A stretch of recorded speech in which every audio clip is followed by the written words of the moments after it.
it's like, okay, cool, I got £500 a month, but then you have to do the work for it, do you know what I mean? So what is going on, my fellow hustlers? In today's video, I'm gonna show you 5 unique side hustles that you can start today. And every single one of these I have either done or am currently doing, so I know for a fact they are gonna work. With that being said, let's get straight into it and start with the number 1. Also, make sure you stick around to the end of the video because I've got one unique way that I've been doing since I started making money online, and I seriously think it's gonna help you guys if you're watching this YouTube video. Now, the first method I want to talk about is flipping items. This can be as broad as you like, but also as narrow as you like. One of the ways that I first started doing this was flipping consoles. So I would go to websites like Facebook Marketplace or eBay and see if there was any deals going on their sites, right? So Xboxes, PlayStations, phones, books, that type of thing.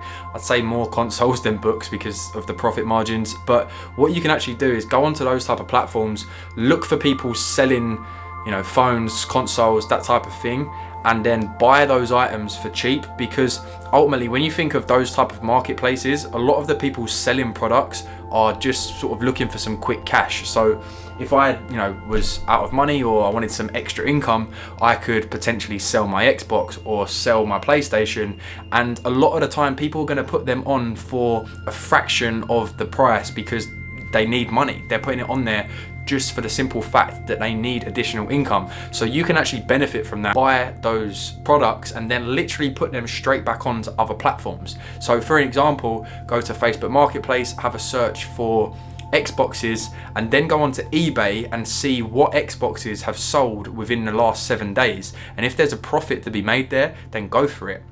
And the great thing about Facebook Marketplace is they're all local. So you can obviously go, you can pick them up, and you could literally have sold the item in the same day. And this is something I've done before. I've literally found something on Facebook Marketplace. I think it was a bike. Yeah, it was a bike. So I found a bike on Facebook Marketplace. I arranged to go and pick it up. And as soon as I arranged to go pick it up, like I said that I was gonna come pick it up, I took the pictures that the lady had put on Facebook Marketplace, put them straight onto eBay, and then distributed the bike onto eBay. And by the time I got home, I was already getting bids on the eBay account for that bike. The second side hustle that you should consider is becoming a freelancer. Now, this is something I've been doing since I was like 14 years old. I started off creating logos online and gradually got into video editing. And this is all completely self-taught. This is what's amazing. If you're watching this video right now, you have the accessibility to go onto YouTube and learn how to make a logo, learn how to edit using Final Cut, or learn how to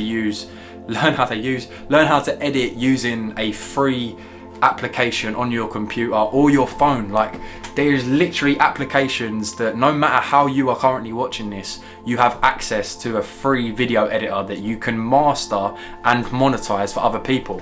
So yeah, freelancing is definitely something I would suggest. You can do this around your 9 to 5, and it is such a scalable asset, especially if you have a high income skill. So let's say, for example, your high income skill is Facebook ads. If you master Facebook ads, you can go and charge 1,000, 2,000, 3,000, 4,000, like up to 5,000, 10,000. To some extent, I know people within the agency space that literally charge $10,000 per client. Freelancing as a whole, I'm not telling you what to go and do, because ultimately I think if you're a freelancer, you really need to have a passion for it. My passion was video editing. I've always loved video editing. I self-taught myself.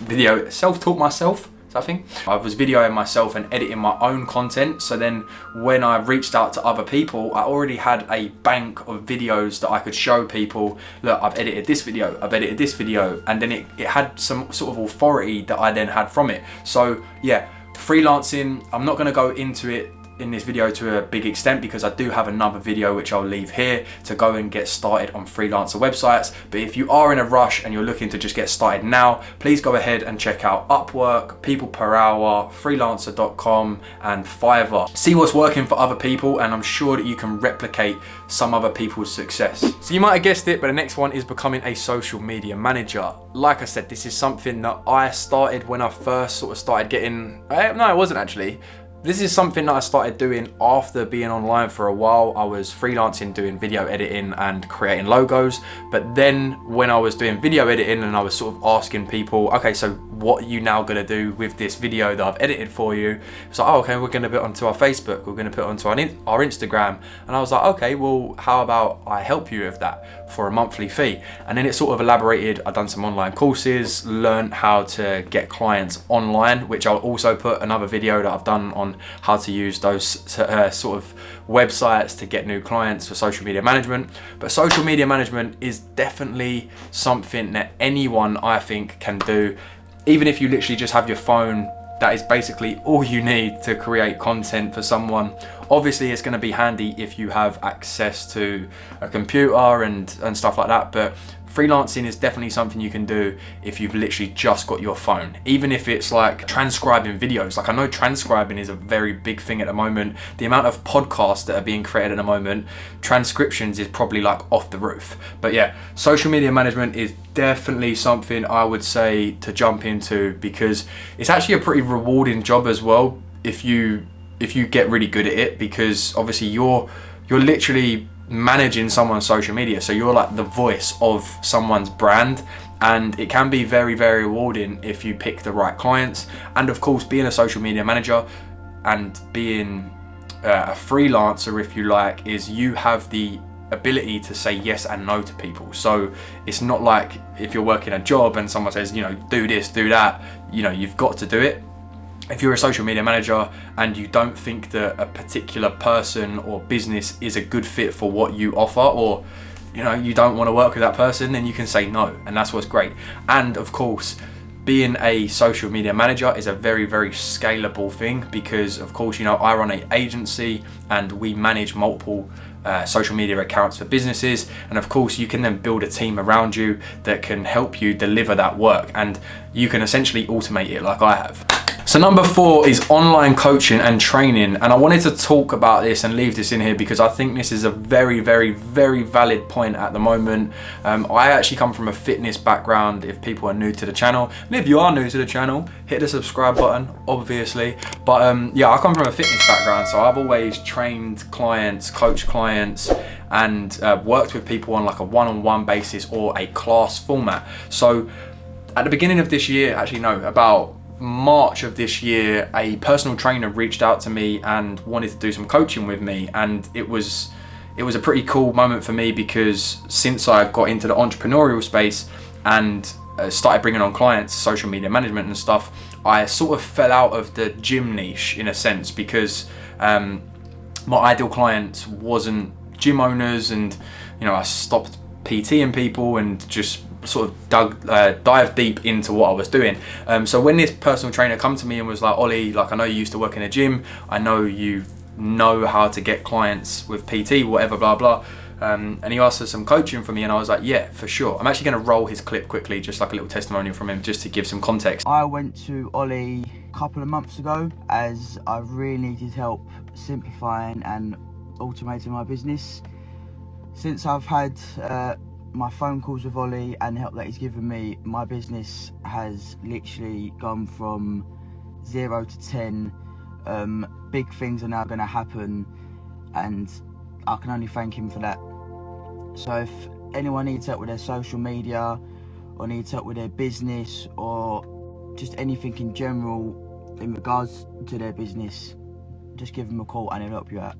What I have suggested to him was like, okay, why don't you do Zoom classes, right? So instead of doing one-to-one sessions, go ahead and launch one-to-one sessions, but using Zoom only. Now, what this has allowed him to do is to, one, not have to rely on face-to-face clients, but two, be able to do it anywhere in the world. So now he's doing one-on-one Zoom sessions and group coaching sessions on Zoom, which he can literally get clients from all over the world, and he can also do it from anywhere in the world. So he's now location free because he can be anywhere and his clients can be anywhere. So yeah, coaching over Zoom is definitely something I would suggest. It's something that I personally do with the agency students that I work with, and also just coaching and consulting for business owners. There might be someone that comes into sort of our CRM, or you know, they book in a call with me and they're not necessarily a good fit for our done for you service. So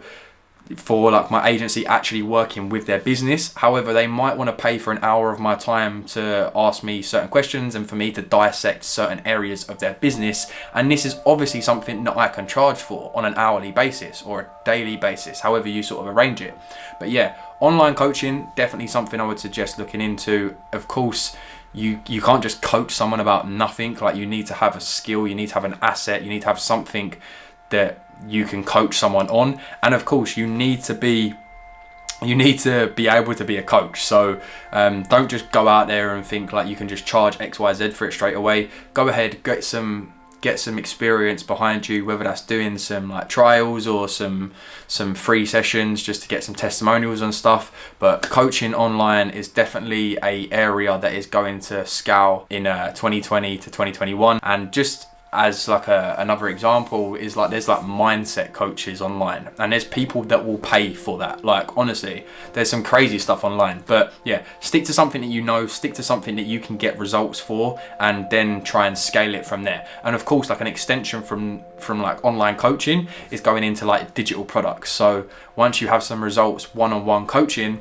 maybe you can then body that work of the one-on-one coaching into a video format and sell as a digital course, which is something that I'm looking to do in the future. Number five is affiliate marketing. Affiliate marketing, for people that don't know, is essentially when you are selling someone else's products and you get a commission for selling it. So let's say, for example, I had a course and I had an affiliate center for it, that if someone signed up as an affiliate, every time that they sold my £50 course, they got £10 from it, right? Or £20 from it. That's what affiliate marketing is. So you are marketing someone else's product in exchange for a commission of the total sale. I don't do a lot of this, but I do some of it in the background because I'm not an affiliate marketer. I am, just running my business and just promoting products that I actually use on a day-to-day basis to people that I come in contact with. So I don't currently run any ads for any of the affiliate things that I'm connected with. They're all just basically around my business. So if I speak to someone on like a coaching call or consulting call, or even a discovery call, someone that's reached out to see if we're a good fit to work to each other, yeah, if they use it, they use it, and then I would get a referral fee for that. And the reason I use lead pages is simply because of the ability of lead pages. I don't need to sell it to you. Like, there's enough social proof of lead pages for you to go do your due diligence with it. But obviously, when I make videos on how to use it or how I use lead pages, and then say, look guys, there's a link in the bio, link in the description if you do want to go ahead and check out lead pages. It is an affiliate link, so if you do sign up, I will get a small commission for it. People sign up and they're like, wow, thank you so much, because I've helped them out up front. And the good thing about lead pages is it's recurring commission. So say, for example, someone pays £30 a month to use lead pages, and then you get £10 a month, and you're going to continuously get that £10 a month every single month that they continue using lead pages and continue paying lead pages. So yeah, affiliate marketing, definitely something to go into. Like I said, I don't do it to the extent that some people do. Like, some people are solely affiliate marketers. I'm actually going to leave a really cool channel in the description below as well. His name is Liam James K, I believe.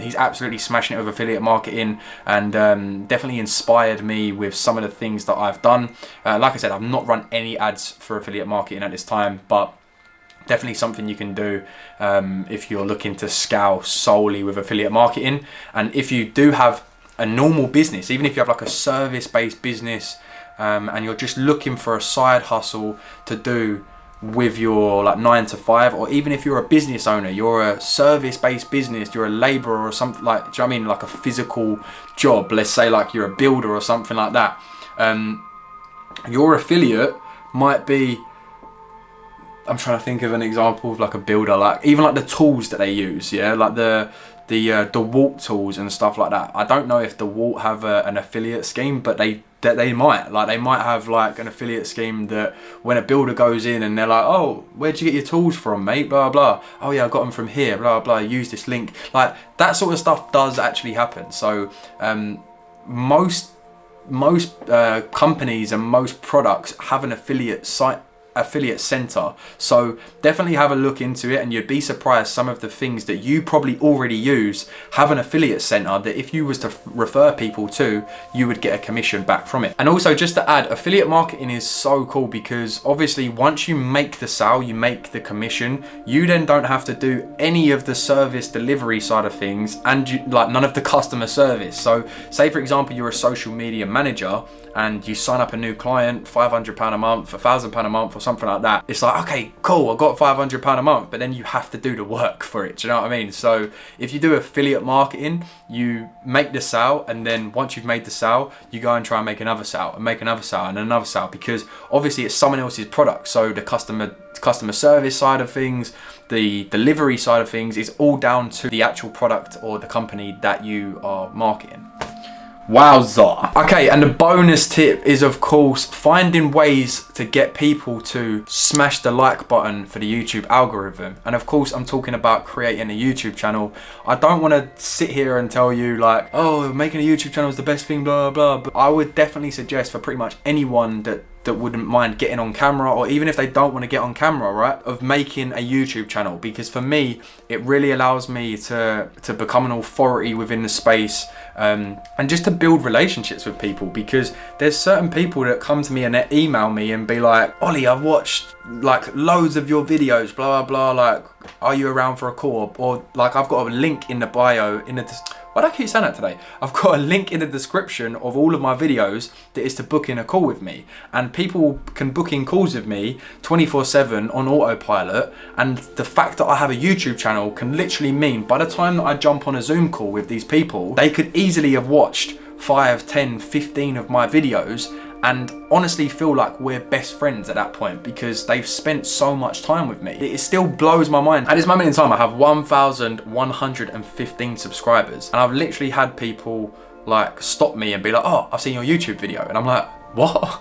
Like how? Honestly, YouTube channel for me, obviously my channel isn't even monetized by YouTube at this moment in time. But as I mentioned back in the freelancing stage of this video, is I've had videos on this channel that have sat there and built authority for my personal brand. So videos that I've put on how I edit videos on Final Cut, for example. When someone comes to me and says, can I help them with their video editing, or you know, they've got a video they want to make, can I shoot it for them? And I can say, yeah, like go check out this video.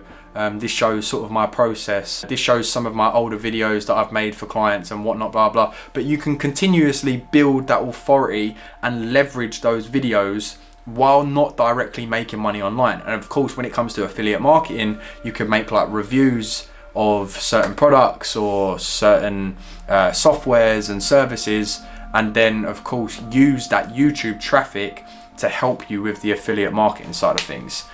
But we're gonna leave that one here because I think we went over a little bit too long on this video. But guys, look, if you made it, dropped my phone.